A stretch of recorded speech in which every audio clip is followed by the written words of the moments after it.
It's easy to get lost. This is The Revenue Maze, and I'm Valerie Cobb. Join me as we navigate the halls, dead ends, and U-turns on your path towards upward growth trajectory. The Revenue Maze is sponsored by Revenue North Star, guidance and execution through fractional revenue leadership, uncovering hidden revenues, and empowering small business growth through process-driven sales customized to your company environment. Welcome, everybody, to another episode of The Revenue Maze. I am so grateful for the following that we're getting and for you listeners. This is fantastic. I have a really great guest today, and I had so much fun with him in just talking about this show. You're going to love him. So, first of all, he has moved 20 times under the age of 18. So rarely is that distinction. I think only Mel at Amical has been at like 38, but it wasn't under age 18. So that was really different. I love that he loves to empower the powerless. And he doesn't ever underestimate a great work ethic. And in fact, he will not ever be a victim. We'll talk about that a little bit later. He is working through aiming to accurately simplify the brain and improve discovery, diagnosing, and treatment of brain health disorders. And he is also passionate about building better methods for how we interact with our relative worlds. And at this point, he is CEO at Glia Health. Welcome, Andrew Denton.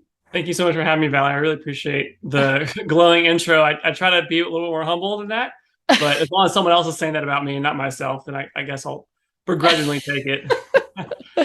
Yes, I have been told by some of my guests that, it's like, oh, who is that person that you're describing? But no, it's great. It's great to have you on the show.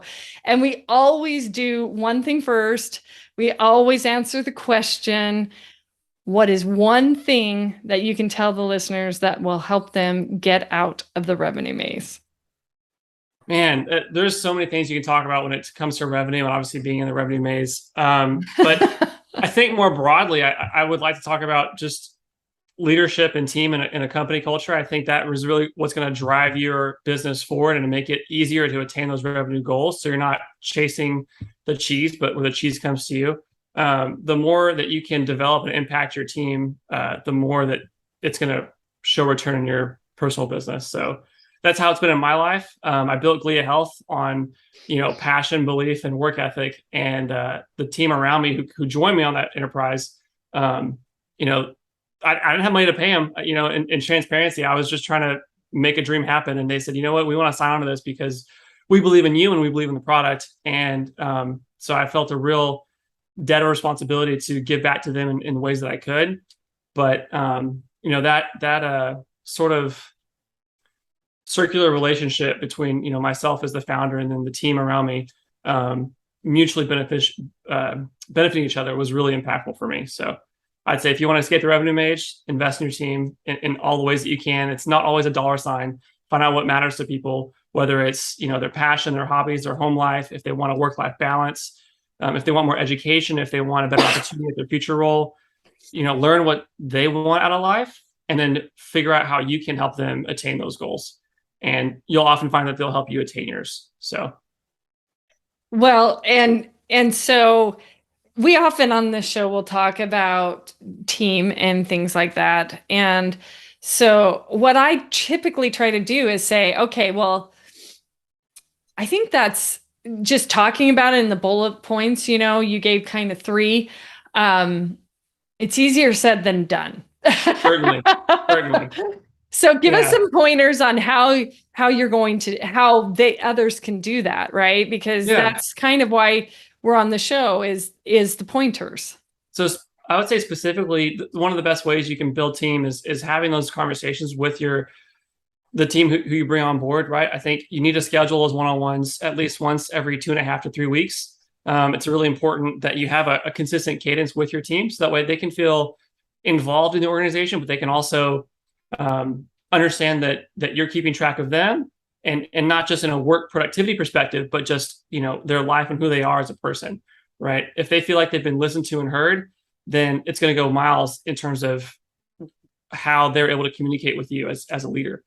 So I start with that. Definitely set up one-on-ones. Make sure it's a cadence about 3 weeks. Too short, like if it's less than that, if it's a week or 2 weeks, it's too often, and people don't really have the updates that you're looking for in those type of engagements. If it's too long, if it's 4 weeks, if it's once a month, once every 2 months, it can be where you're not able to create that tight bond with your team. So I think 3 weeks is a pretty good cadence for me in my startup experience.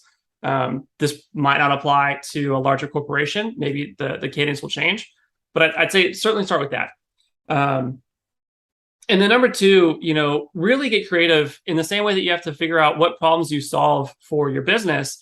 You need to determine what problems you can solve for your team, right? So, I had an intern, a UX design intern, who come work for me at Glia Health, and they were a fantastic designer. They worked really hard. They produced good work, but they were brand new and pretty green. And so, we were offering them the chance to build their corporate experience as they, just started out in their new career path. They came to me one day and they said, "Hey, Andrew, can I talk to you? I've got a potential job offer on the table here, and I wanted your opinion on if the compensation was fair, and if it is, like, would you be willing to write me a recommendation letter and recommend me to that job?"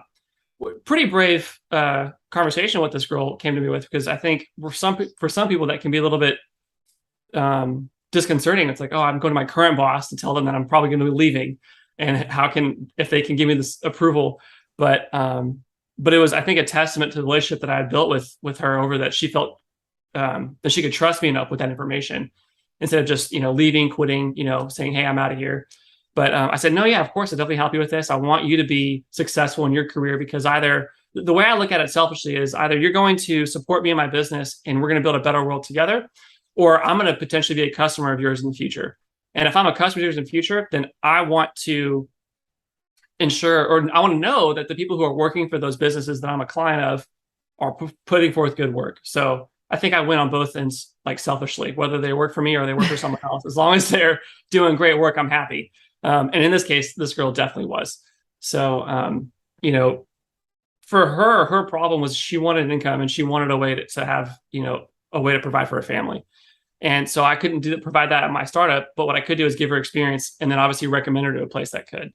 For other people, it was they wanted to stay with Glia and build something impactful and be with us for the long term. And so their why was changing the world in the way that they knew how. And so my role in that place was to foster those type of, excuse me, I'm sorry about that. Foster those type of. We've all had it happen. Yeah.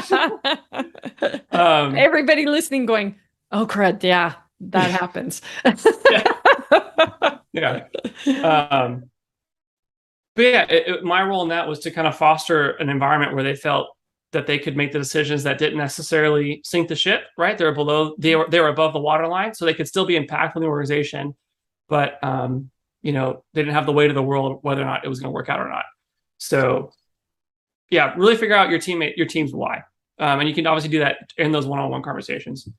And then get creative with how you solve those problems, right? So sometimes it's reaching out to contacts in your own industry and going, "Hey, this person works for me currently, but they need a paid position. How can I help them? How can they work at your company? What do you like to see from them that I can vouch for?" Right? Or it might even be partnering with the university to develop young talent at those college classes and see, give them a real taste of what it's like to work in the real world. So there's a lot of different avenues on how you can empower your team that don't revolve around a dollar sign. And I've learned that through this past 20 or so months building Glia. It was tough at first, though, to be fair. When I started, I was like, what do I do? Like, I have all this clinical knowledge around the brain health, and yet I have no one else, or like no team, right? I didn't have people who knew how to build a business or do design work or code out an application or create a sales process, right? All of that was new to me. Granted, I took some time, I read some books, I learned what I could, but ultimately, I'm never going to be an expert in those spaces. So I had to find people to come alongside me and empower them to be the expert and allow them to, do what they do best. So. Yeah. So you bring up some really good, timely subjects because not everything is motivated by money. We know that by statistics, right? As well. We've surveyed and all that kind of fun stuff. Mm. Um, but the understanding of the why, I mean, we can get into Simon Sinek and a bunch of that kind of stuff, but understanding and spending that time and building those relationships, it's one of the, we always say in the revenue world, people buy for their reasons, right? I bring that up Yeah. all the time. And until you uncover those reasons, you're just guessing, right? You're Mm. just guessing. And if you don't have that one to one and develop those relationships, you won't know that answer, right? I mean, you won't Yeah. have the ability to say what really makes this person tick.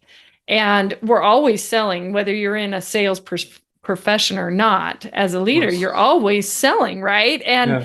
And because of that, you're selling your ideas, you're selling what you are, why you're building your why, why you're building this, and then you're trying to create people to help people align with that, right? That vision and those things. So I always thought it was very interesting, especially when you and I first spoke, that, you know, your work ethic is top notch.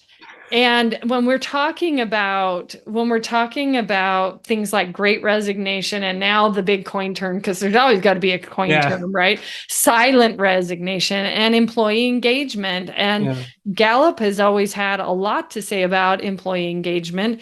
And you've kind of touched on the first three things that get employees engaged. They need a purpose. They need to have passion about what they're doing. And if you can untap that during the one-on-ones, then it's a win for you both, right? Mhm. Because then they are engaged and you also have your objective of empowering people, right? To do their best selves. And then your company flourishes. So pretty cool stuff from you. And I think you began that. I think you told me that you began that kind of journey and that learning. You're with Glia for, you said 20 months, I think it is, right? Yeah, it was And it was January 1, 2021 is when we officially founded. So I yeah, guess and you somewhere kind around of there. founded it a bit on some of those principles as well, because you have a life story that's it's really, really fun to hear your life story and things about uh, coming back and maintaining a 4.0 and really getting that grit that you had to pull deep within to Yeah. use. So tell us a little bit about that. Yeah. It was, my story, at least around my academic success, starts a little bit earlier in life. I was a gifted and talented student. I made straight A's all through high school. I could sleep in class and make an A. And I don't That say that to that brag. makes us that makes us all angry. But yes, keep going. you know, I, but I mean, it really was the case. School came very, very easy for me. And when I went to college, I got a scholarship. It was great. And then I thought I tried to maintain the same habits that got me the good grades in high school, but that didn't translate when I went to college. It was a different ball game, different playing field, and I didn't do well. I failed hard. It took me. I graduated high school in 3 years, but college should be 5.5. So it was a bit of a rude awakening. Like, oh, okay, Andrew, you kind of messed up here. Graduated with a 2.7 GPA, bachelor's in neuroscience. Entered the workforce after that. Got married, a few dead end jobs. And I was like, like I'm not really happy. Like some years had passed. I was like, I'm not really happy with how my life's turned out. What did I do wrong? I had sort of a come to Jesus moment where I was, looking at myself and waking up, right? And which I'm incredibly grateful for. I think, not everyone has that sort of self-realization around, how their life has turned out. Some people keep going on that same path. And but like, you know what? I'm going to go back to school. I'm going to do it the right way because I do enjoy the material. But I know that if I just kick my own butt and put my head down, do the work in, I can accomplish it. So that's what I did. I had to beg, plead, borrow, cry, crawl my way into a master's program at my alma mater. And I had an interview with the dean. I had to write a letter, and they said, "Look, we'll let you back in our university. We weren't happy with your undergraduate performance, but if we'll let you in on probation. If you fall below a 3.5 GPA, we're going to kick you out within 6 months. And they said that you're on probation the moment you step on our campus again. And I said, I promise you that you'll never see lower than a 4.0. And, I did that by working a full-time job. I had an unpaid internship on top of that, and then full-time at school. And I accomplished it in 2 years, and I got the 4.0 like I said I would. And that experience taught me, it was the hardest like 2 years of my life outside of building a startup, because that was a whole other mountain to climb. But until that point, it really taught me about what it takes to succeed. And, I had this sort of rosy colored view of success that, either some people are just lucky, or that, they had it easier.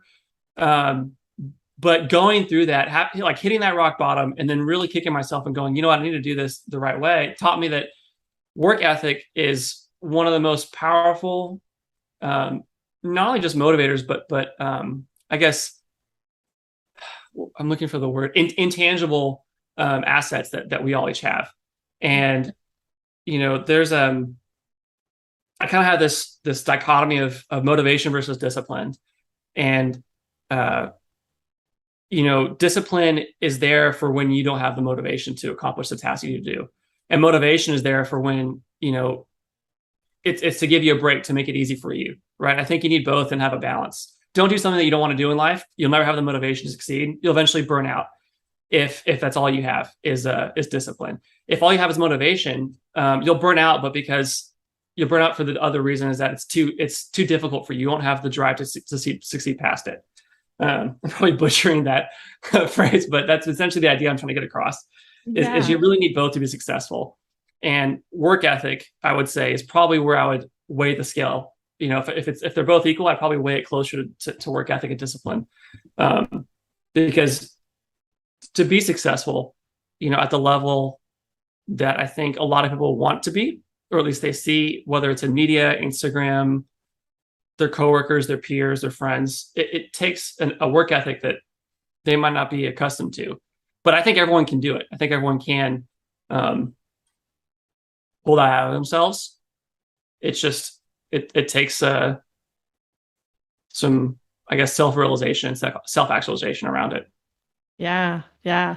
So I think you just described the equation for grit, motivation and plus discipline equals grit, right? Yeah. And so you're very gritty. And sometimes when it's very interesting, because I know on one podcast, one of them was talking about planting seeds. I think it was Jordan Schindler, if I remember right. Anyways, and not giving up while you plant those seeds, right? Because it takes that sort of discipline to not give up, but also to completely stay motivated on that original passion and tapping into your why to do that. Because especially in the startup space, sometimes it can take years getting through it, funding.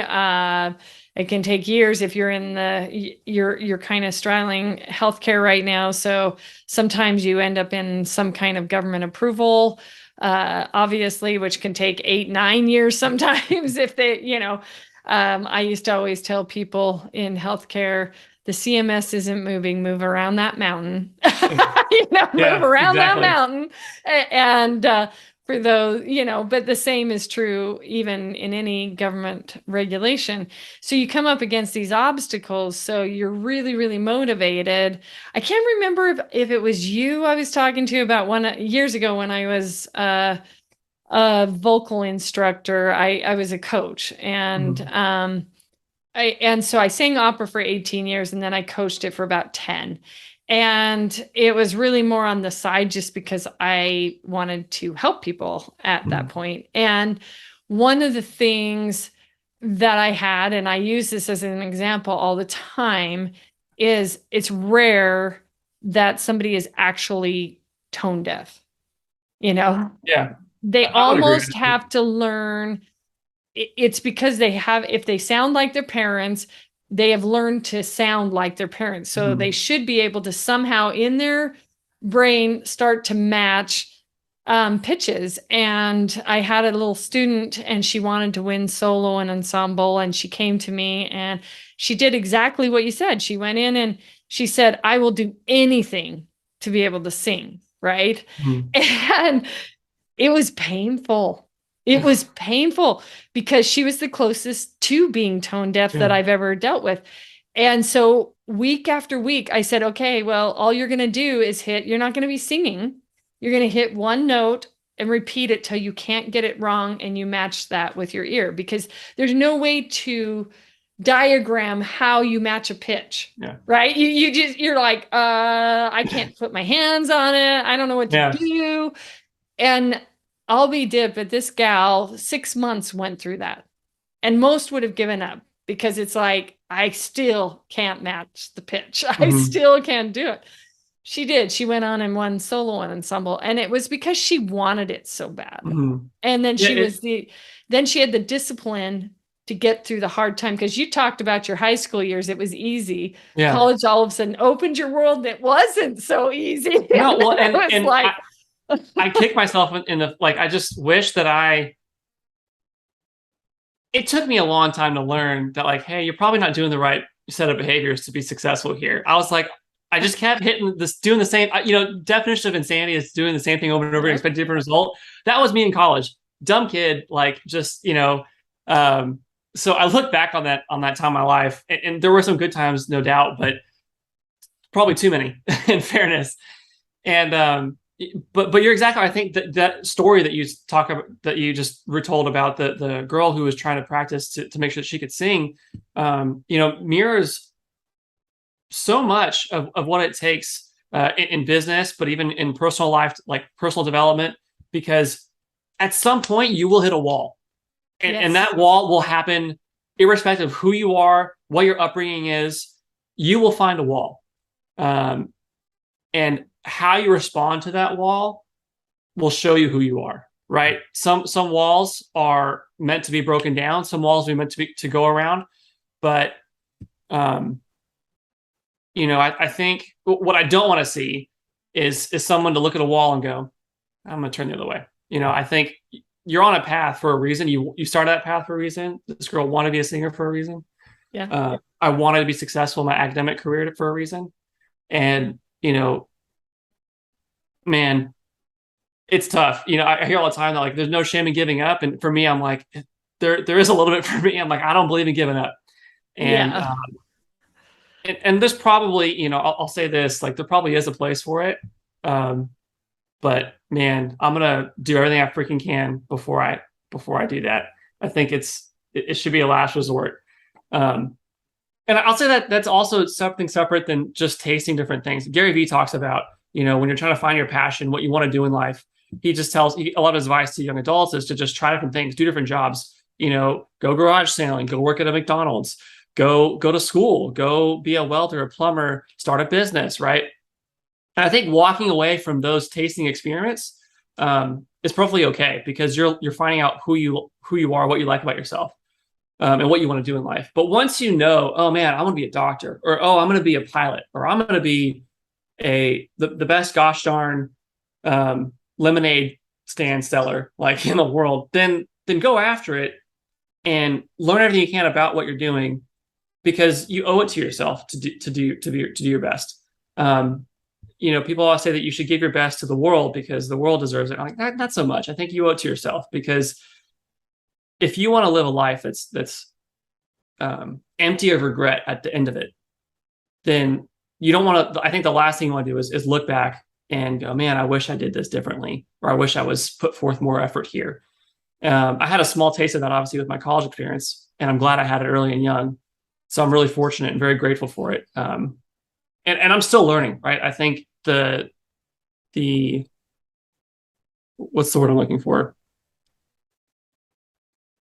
My humility is tested and grown every day. I think starting a startup is an exercise in patience and an exercise in humility, because you never know enough, and you never know, like, as much as you want to know. I think it's just, yeah. So but it's great. I wouldn't change the journey for the world, but yeah, it's definitely, I think if you go into it with an arrogant mindset or like, I'm going to be the best, and let's say you find some success in it and you then grow arrogance out of it. That's just a really quick way to get humble again. So I did have somebody once say that if you say you're humble, you're not. that's true. That's true. And that's why I say mine's an exercise. It's always An exercise in humility. I know. yeah. I heard that. That was so fun. And it was just like, yeah. Because I'll admit it. Look, I'll admit it. I got a 4.0 with a master's in applied neuroscience and cognition. I've started 2 companies. I mean, like, it's very easy for that head to get big. Undoubtedly. I am not going to shy away from that. But I recognize that about myself. That's like, yeah, like I have, like, there could be an ego here if I let it go out of hand. And I don't want it to. In truth, I really don't. Because I think everyone has met that person who is just a jerk, like, for lack of a better term. And they think they have arrived, and maybe they have, right? But it's just not a fun experience, and I just don't want to be that guy. So bullet 1, don't be that guy. And bullet 2, check your ego at the door. Yeah. And bullet 3, you have to do one-on-one. So if you didn't understand bullet 1 and 2, you will once you go into a one-on-one with somebody.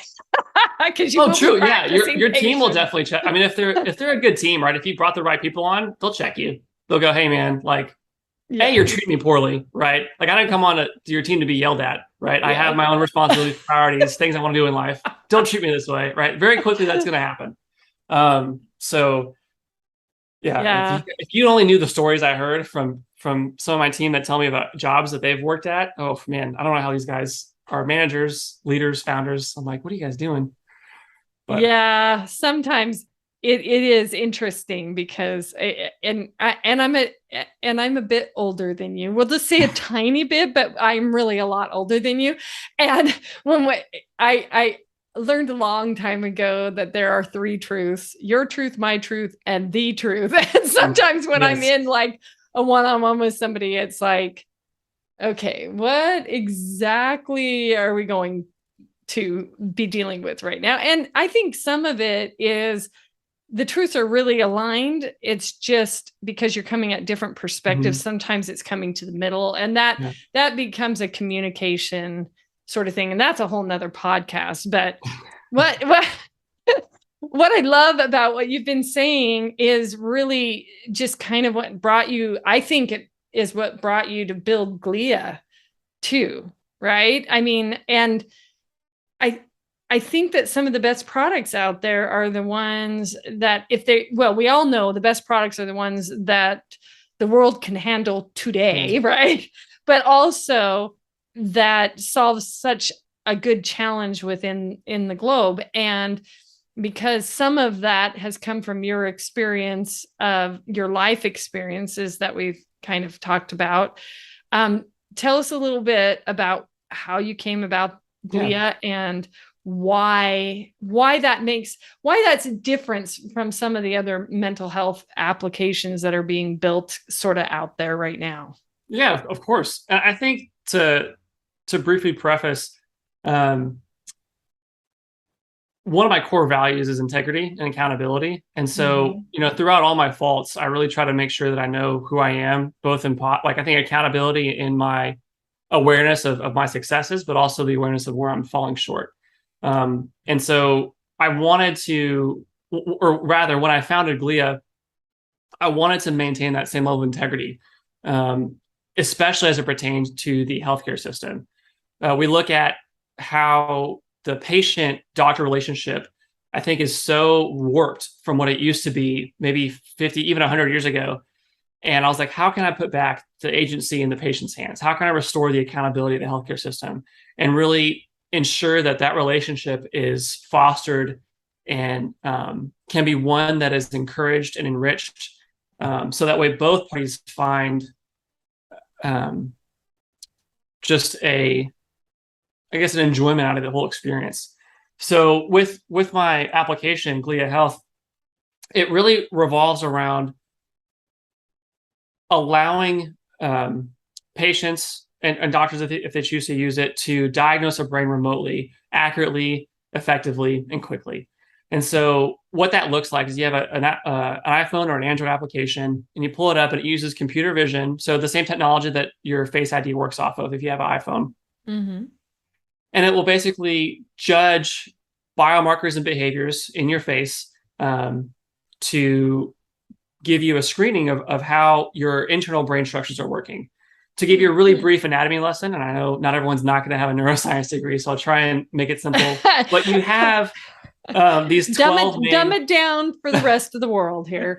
Come on now. I have to restrain myself a little bit, because I could talk about brain health for hours. Like, I love this stuff. I know. It's so wonderful because you're so passionate about it. That's fun.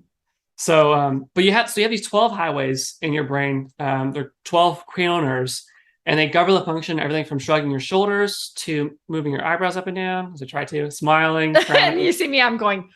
Yeah, exactly. We look weird up and down. Yeah. Making a fool of ourselves, but all of those things are impacted by the function of these nerves. Yeah. Even the reflex to like vomit, for instance. So, anyways. Yeah, let's not talk about that. Yeah, we don't want to. Yeah. But those.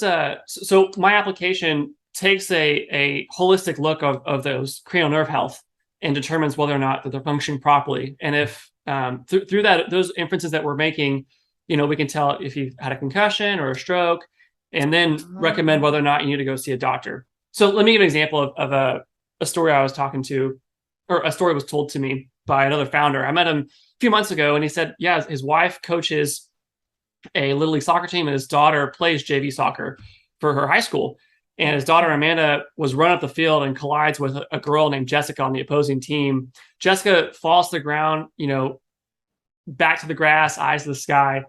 And the gentleman's daughter just took the hit like a champ. I mean, she just was like, it looked like nothing really happened. And so everyone, the coaches rush over, the parents rush over, and like, oh my gosh, are these two girls okay? And especially the one who's on the ground. So they had to medically suspend both girls. They pulled them out of the game. They had to go get, MRI scans, CT scans, go through the whole concussion protocol. And it turns out the girl on the ground just had the wind knocked out of her. She was A-okay. But the girl, his daughter, had a walking concussion. So, he was relaying to me, like, man, I really wish we had your product that day on the field, because we would have known right then and there if the girls were safe to play. We wouldn't have, the girl who was totally okay, she wouldn't have had to feel frustrated that, she had to go through all this extra testing and get medically suspended. But my daughter, I would have known immediately to take her to the hospital right then and there. So, stories like that really illustrated the value to me that, man, this is a worthwhile, necessary product that I'm building. And it really reaffirmed why I was doing what I was doing. Gave me a lot of like validation around the idea. Selfishly, I want to be the first remote diagnostic platform in space. I think astronauts are going to be needing, they're needing remote care. They're not going to have a hospital right there. I was like, well, if I can be that guy providing that service, man, so that's my moonshot. But yeah, that's kind of Glia Health in a nutshell, and kind of why I started it. So. Well, it's interesting that you bring that up, because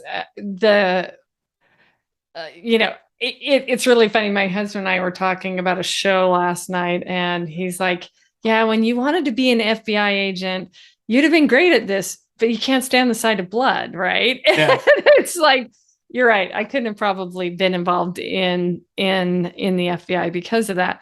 And I tell that story not because it's kind of dumb or whatever, it's kind of applicable because there's so many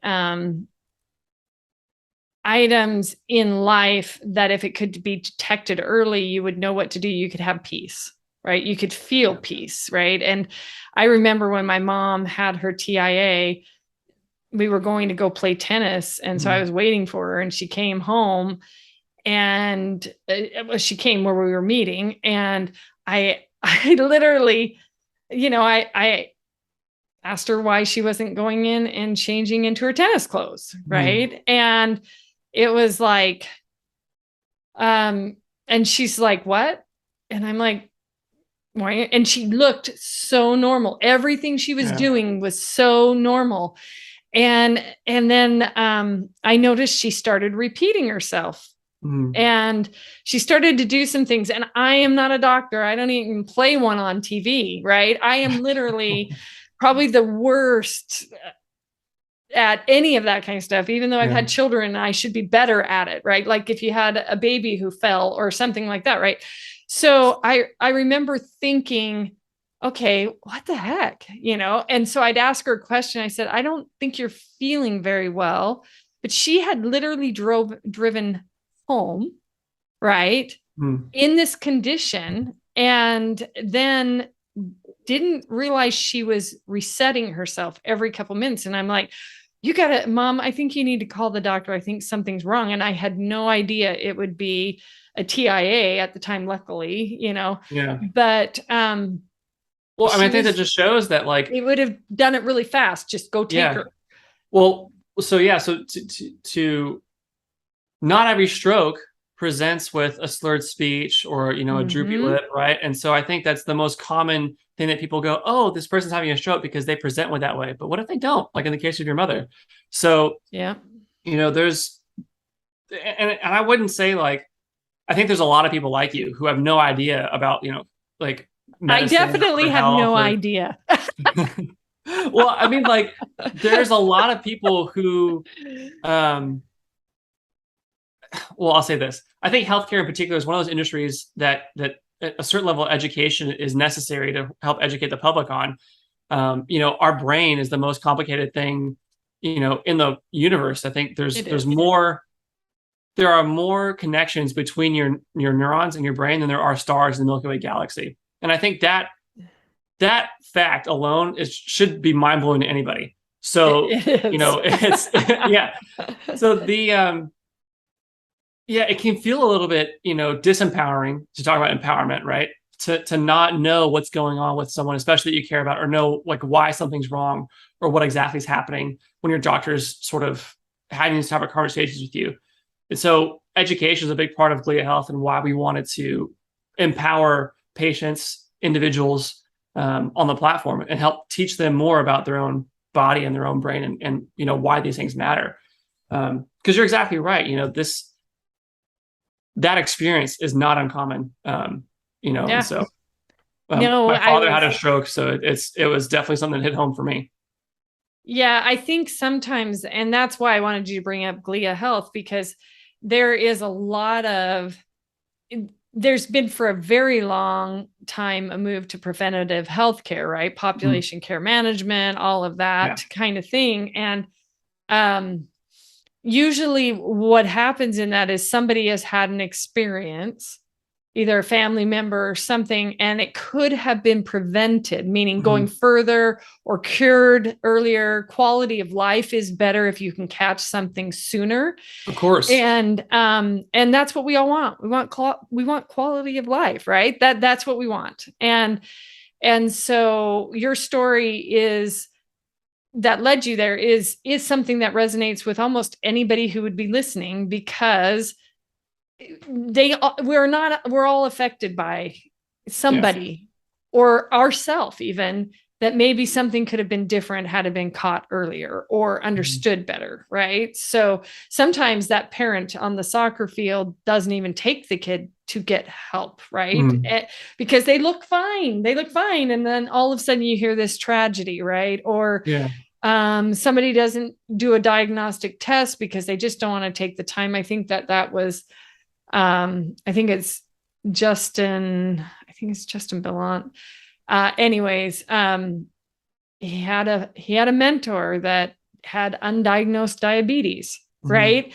And so as we start to go through some of that's a great way to introduce your passion into that realm with Glia, right? Well, yeah, and And I think especially, I'm really excited about my product, for a whole host of reasons, right? But one thing that kind of was particular to me was that, we're just now learning that a lot of young childhood injuries, specifically traumatic brain injuries, are now being linked to young adult and early adulthood depression, anxiety, mm-hmm. PTSD, bipolar disorders. And I think, how many of us have suffered, the the mental health struggles that I think currently are affecting a lot of people here in today's world that they might not have ever had to struggle with had they had the proper treatment when they were children.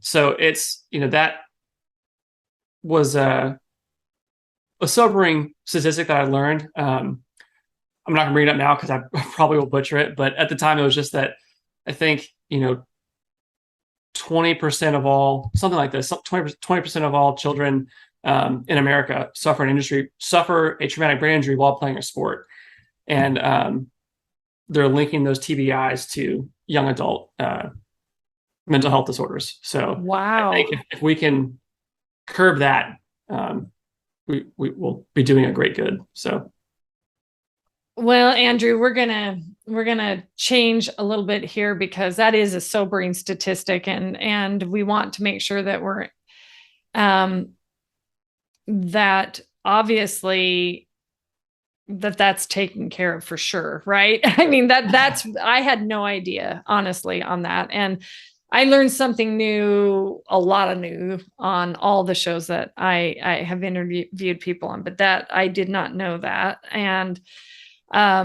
yeah, but it makes sense. It definitely makes sense. And as we talk about um, a lot of what happens in revenue and product development stems from that need in the marketplace that you yeah, just talked about, right? So as we come back a little full circle, a lot of people, first of all, want to know a little bit about you and your fun side of the fence, and kind of what you do in your free time, and then what's your goal in yeah. the next near future. What's your goals?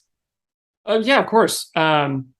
So before I touch on that, I did want to bring up, and it just came to my mind about, one other way to escape the revenue maze was that whenever you're building a product, ensure that it's something that is really impactful to those around you. So don't be necessarily just a problem solver and solve whatever problem that you think needs to be solved. To quote the old adage, if it ain't broke, don't fix it. Yeah. I would instead say be a solution seeker. Find something that really matters that needs to be changed to really provide value and impact the lives in your community, right? So that could be a SaaS product, that could be a medical product, that could be, a better way to travel, in a car, right? Who knows? But whatever it is, I think whatever product you're building, one way to escape the revenue maze is to make sure you're building something worthwhile that people want, that's going to really make an impact. But to answer your actual question about what I do in my free time and for fun, you brought up. As you've all noticed, Andrew's brain never stops, so it never it's does. always going. It never stops. And if you meet me in person, just who I am. So that's perfect. No worries. yeah. But you told a story about the girl who was trying to work and get some grit singing. So I can't sing very well. I wish I did. Could do it, but I do play guitar. I Yeah. also I'm a classically trained pianist and violinist. Wow. So I grew up from a very young age playing piano. Took violin early as well, and then picked up cello. Self-taught myself guitar, and then dabbled in drums. We'll say I'm not confident in that skill set yet. I bet you're above and beyond in that skill set, but it's just not where you want it to be. So that's why. I appreciate that. Thank you. But yeah, so I love music. Clearly, I love listening to music. I love creating music. I love producing music. One of my lifelong goals is to record an album. I don't even care if it does well. I just want to say that I've done it. So more for me than anything else. Classical genre or what? What probably do you? Singer-songwriter. Singer-songwriter. John Mayer is a big inspiration for me. So oh, cool. If I can make something even remotely like his, I'll be happy. I can die at peace. But yeah, so I love music, and then like I don't know, most other young adult male, I like video games. I'll play those. I used to compete for a while, so I don't get to do it as much as I like to anymore, for obvious reasons. But when I get some time, it's a good way for me to de-stress. Yeah. But yeah, I'd say those two things primarily. Yeah. Well, I'm going to have to say that there we all have it. Andrew never sleeps. He's part of that group That's that true. doesn't need more than 2 or 3 hours of sleep at night that I covet, but for some reason don't have. It's great for productivity, but man, some days you're like, I'm exhausted and I can't sleep. And it's just there's definitely benefits and drawbacks. But, yeah.